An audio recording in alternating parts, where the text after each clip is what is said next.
Olá, no ar mais um Câmara em Pauta, o programa que traz as principais discussões que movimentaram o Legislativo paulistano durante a semana.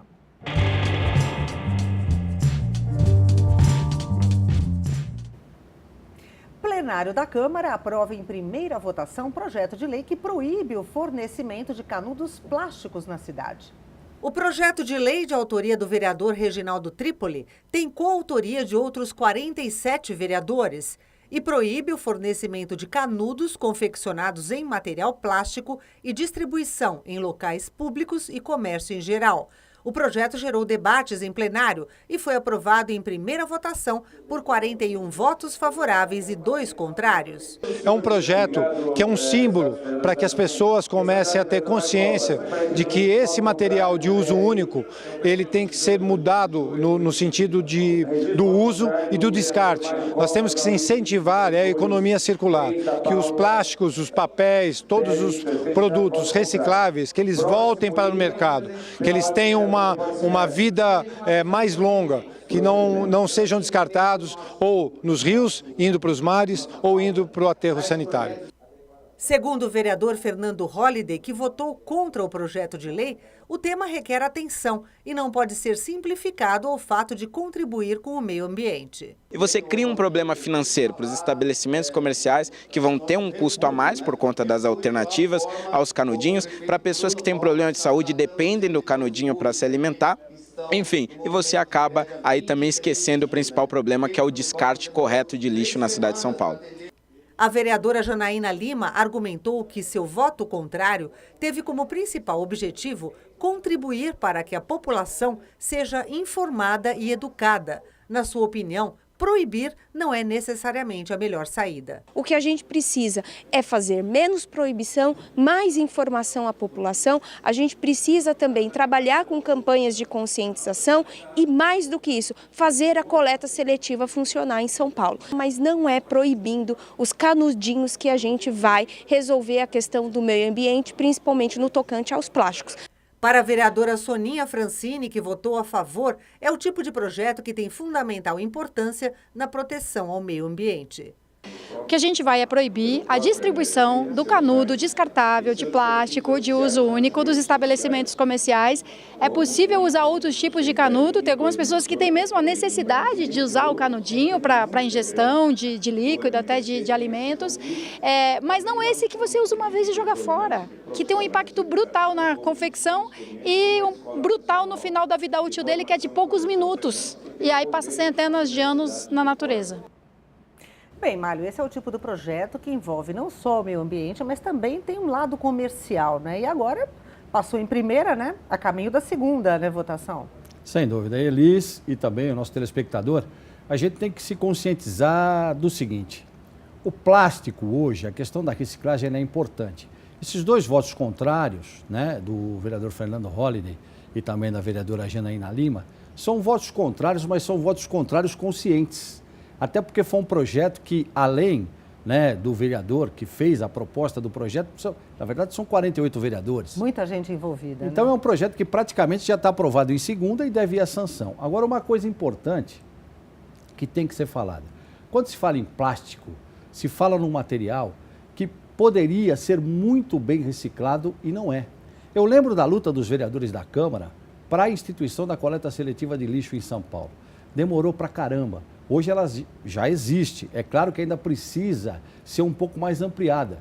O plástico, só para você ter uma ideia, ele cai na corrente, cai no rio, vai parar no mar, demora 450 anos para ser diluído. E não só o canudo, a garrafa, o PET.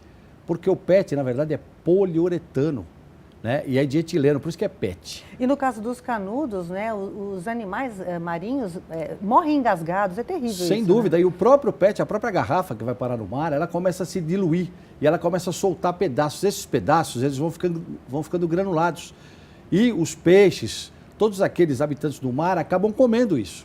Isso vai parar na corrente sanguínea deles. Então são 450 anos. É preciso fazer uma política efetiva de reciclagem, mas também, em princípio, é preciso proibir o uso, né, para acabar com esse problema. O plenário aprovou também em primeira votação mais 38 projetos de lei de autoria dos vereadores da Casa. Todos os projetos passaram em primeira votação. Temas que trataram de política municipal para a população em situação de rua, a instituição de um Código Municipal de Defesa do Consumidor, programas de arborização urbana e regras de plantio, entre outros. O projeto de lei da vereadora Adriana Ramalho, por exemplo, abordou a necessidade de reinserção dos idosos no mercado de trabalho. O projeto tem a maior finalidade de continuar dando a oportunidade para aqueles que querem continuar trabalhando, para aqueles que querem manter uma porta aberta, para aqueles que querem uma oportunidade de trabalho. Até 2030 seremos o país da terceira idade, por que não contratar esse com uma expertise, com um currículo, para que ele possa continuar mantendo o seu trabalho, as suas atividades e ajudando a contribuir com a sua renda para comprar um remédio, para poder ajudar em casa, para se sentir ativo, para se sentir disposto. 2 projetos de lei preocupados com a licitação também foram aprovados em primeira votação. Um deles envolve a aquisição de bens, contratação de serviços ou obras pela administração pública. Esse projeto ele busca estimular a licitação sustentável. Então, sempre que houver obra, reaproveitar os restos dessa obra na própria obra ou em próximas obras, minimizar o consumo de água potável, água de reuso, enfim, tem uma série de itens que, se adotados nas licitações, ainda que encareçam a licitação, eles vão premiar aqueles que utilizarem esses critérios. Então, se até 10% mais caro, ainda assim vai prevalecer porque está focando na sustentabilidade. O outro estabelece mecanismos de seguro para garantir a correta aplicação dos recursos municipais. Eu costumo apelidar esse projeto de seguro anticorrupção. Ele passa a exigir um seguro para obras públicas na tentativa de você evitar desvios de dinheiro público, ter mais um mecanismo de fiscalização e também ter a garantia de que as obras não fiquem inacabadas. No caso, teria uma seguradora que ficaria responsável por acabar essas obras. Então, é uma medida de melhor utilização do dinheiro público e de contenção da corrupção. Foi uma sessão plenária bastante movimentada, projetos que passaram em primeira votação e uma chance também dos vereadores mostrarem as preocupações, do momento, as áreas específicas, não é? Sem dúvida, e um projeto que chama atenção, principalmente o projeto que trata da questão da oportunidade de trabalho para os idosos. Hoje nós temos no mundo, para vocês terem uma ideia, 7 bilhões e 600 mil pessoas.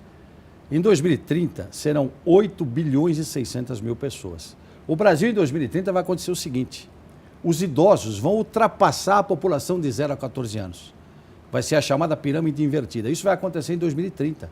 Então, é preciso pensar em emprego para eles. Não está longe, né? Não está longe, daqui 11 anos. Então, é preciso pensar em emprego. Eu acho que essa proposta é uma proposta fundamental, tem que facilitar mesmo a inserção no mercado de trabalho. Hoje é 76 anos a média de idade do brasileiro. Em 1980 era 62. Veja a diferença. 76 para 62. E outros projetos também que falam, essa questão do reuso é importantíssima, a reutilização de água, principalmente nas obras, a questão do seguro, a questão também de outros projetos que foram aprovados importantes, como a questão do consumidor, Código Municipal do Consumidor, Sim. que é do presidente da Casa, Então é muito importante a gente pensar nessas coisas, e os vereadores estão trabalhando. Eu peço a você que está nos assistindo, entra no portal da Câmara, tem lá matérias chamadas em tramitação. Você vai ver que são projetos que mexem diretamente com a sua vida. Então tem que observar, tem que olhar, porque a sua participação é importante, inclusive com sugestões. Tá ótimo. E nesta quinta-feira, o plenário da Câmara aprovou o requerimento de abertura da Comissão Parlamentar de Inquérito, que vai se aprofundar sobre a situação das antenas na cidade de São Paulo. O requerimento é do vereador Claudinho de Souza. De acordo com o regimento da Casa, há o prazo de 15 dias para que os partidos indiquem os representantes que vão fazer parte desta CPI. Para o vereador, o assunto é polêmico e requer nova regulamentação. Tem locais que precisam ter antena e não tem. Então nós vamos estudar quais são os critérios para as instalações, qual é a programação das próximas instalações. É um assunto interessante, mobiliza a opinião pública, mexe com os interesses do segmento empresarial, mexe com os interesses dos usuários. Então eu acredito que ao final nós teremos algumas alternativas ou algumas sugestões para melhorarmos o sistema hoje implantado na cidade de São Paulo. Defensora da instauração da CPI, a vereadora Soninha ressalta a importância de atualizar a legislação para que os serviços possam funcionar com mais eficiência. A gente quer oferecer cada vez mais acesso ao serviço público por meio do celular, por meio de aplicativo. Você tem um aplicativo do 156, você tem um aplicativo SP Mais Segura que permite fazer denúncia em tempo real e mandar uma foto e mandar um vídeo. E aí você não tem o sinal. A gente quer digitalizar tudo, a gente quer que os conselhos tutelares informem os dados corretamente no CIPIA, que é o sistema, né, de dados sobre infância e adolescência, e aí não tem sinal de telefone, não tem sinal de internet, para aclarar, então tirar todas as dúvidas. Quais são os entraves à atualização da legislação? Onde que as empresas não estão cumprindo com aquilo que foi estabelecido em lei, em TAC? Pois é, os vereadores estão bem preocupados com essa questão das antenas em São Paulo, porque o sistema está defasado. A gente ainda tem pontos na cidade em que o celular, por exemplo, não pega, não é, Mália? E se você olhar do alto, você vê tanta antena de celular, você fala, como é que tem tanta antena de celular? E muitas vezes o celular falha. E uma outra questão que é fundamental, que a CPI evidentemente que vai entrar no assunto, é a questão da saúde. Você sabe que em 2015, a OMS colocou a radiação de celular prejudicial à saúde, como, por exemplo, a emissão de gases poluentes dos carros. Isso foi em 2015. Você imagina que um celular emite 5 watts de radiação e já pode fazer mal. Há controvérsias, mas há estudos que podem dizer que faz mal. Uma antena de celular emite 50 a 100 vezes mais. E tem muito condomínio, para você ter uma ideia, colocando antena no alto do prédio para economizar, para gerar recurso, para economizar o condomínio. Precisa ver, isso não pode. A antena tem que ser colocada, isso é lei, a 50 metros longe de habitações. Quer sejam habitações normais, casas, residências ou comerciais. Só que a gente não vê isso. A gente vê problemas sérios relacionados com isso que, evidentemente, serão tratados. E essa questão também que você falou. Eu tive a oportunidade de ir para Portugal. Em Portugal você observa que as antenas de celular são colocadas, na maioria das vezes, nas estradas. E uma questão que eu observei bem, uma antena de um lado e outra do outro. Muitas vezes aqui no Brasil acontece o seguinte, vamos colocar uma só para economizar. E não é por aí, né? Você pega muito menos aparelhos, por isso que não funciona direito. Temos que ver todas essas questões. Tudo isso tem que ser revisto com certeza, parabéns aos vereadores. E no próximo bloco você confere como foi a semana das comissões da Câmara. A audiência pública que analisa o aumento do IPTU movimentou 3 comissões em busca de esclarecimentos. Não saia daí, o Câmara em Pauta volta já.